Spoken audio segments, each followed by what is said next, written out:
That's daughter Um, Shania. oh, it is. Hey, daughter. So it's awesome that you had your daughter supporting you and stuff like that. So I think, especially at these times, like, we definitely need the support. For me, it's usually hard for me to ask for help. Mhm. And so that was one of the biggest things coming into this. I was like, okay, I have to let that down, and I know I'm going to need help. I had to travel for my stuff. All my services are in Seattle, is where I'm done treatment at. So I was required to have a person with me, so I didn't have an option. But Shout it out to Seattle Cancer Care yeah, Alliance. definitely shout out to them.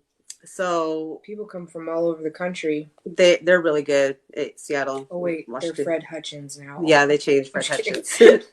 But they're really good. But I was required to have people with me. So I think definitely having that support with me made a difference, because then I wasn't like constantly just thinking about what's going on and Mhm. whatnot. But now that I'm by myself, I'm kind of embracing it. Like I didn't really focus too much on the cancer. I tried not to focus too much on the cancer, because then I feel like, okay, that's letting it win then, because I'm letting it Well, it's like obsess it's over me and almost stuff. like feeding it. You know what I Yeah. mean? It's like you think about it, and you're.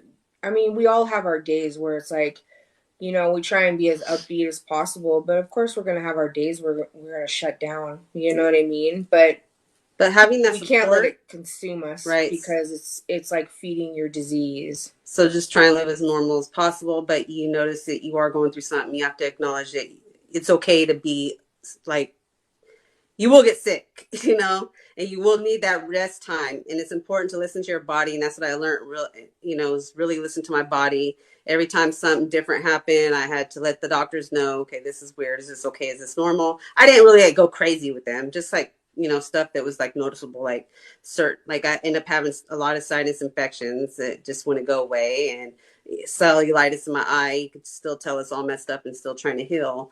I still have vision problems and all kinds of other stuff. But in thrush, it was always hard for me to eat. I had to go on a lot of liquids, because my throat and stuff was always sore and hard to even talk and stuff. But it's important to let your doctors know, and their team is pretty good over here, I and feel like they it got hit you back. really hard because when you were going through radiation, you were also going through chemo. So it was like you had like a double whammy, Yeah, I got my ass kicked. You got your ass kicked, and yeah, and it took a minute to come back from that Yeah. because that's like I feel like this is honestly fighting with yourself.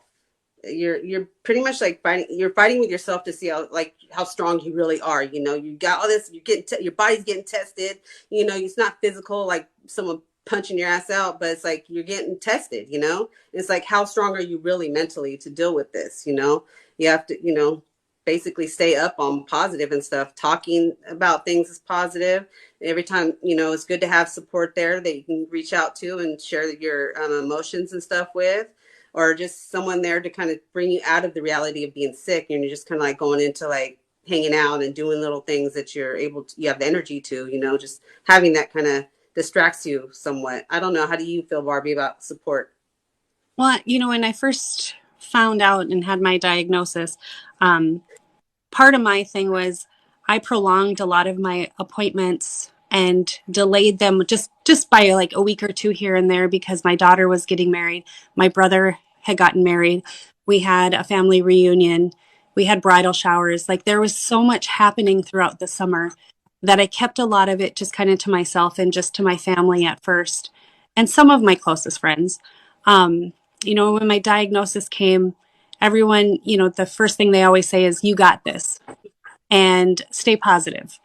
And, reading through like one of my support groups and reading through a lot of what people say about staying positive, when you get down on yourself, your body, doesn't react the same as when you are trying to stay positive. So, if you're down and depressed and or you're someone who has depression and anxiety, it's easy, I think, to slip into a funk, easier. Like I've been trying to stay active and, still be out and about with people, even though I probably shouldn't be as much as I am, but otherwise, if I just sit here, I get mopey as all heck. And it gives you so much time to sit and think. Think about what could happen. Think of the things that, might happen. And I do have a great community that I live in. I've had such a huge outreach of support from everybody and my family and my friends and my church. And I mean, it's just been phenomenal. But if I didn't have that, and a lot of people don't, it would just be, I think, really hard to push through this. Yeah. Mm-hmm. Yeah. And I feel like too, like, I look at it and I was on a pill form of chemo, and it's not as like harsh or ass kicking. Hmm. It still kicked my ass. But I would always be like, I'm blessed because it could be worse, Yeah. and I realized that I only want to support or I only want to be around people that I full of love and light, I guess is what I want to say. People that, are just awesome to be around and make me laugh. And you know what? Through this whole chemo process, I've been like really busy. I've been keeping myself busy Hmm. because I had a lot of support, and I'm truly blessed because I met Tanya in this process. And it's been it's been a crazy ride, but a good one Yeah. at the Yeah. same time. Yeah. You know what I mean? So yeah.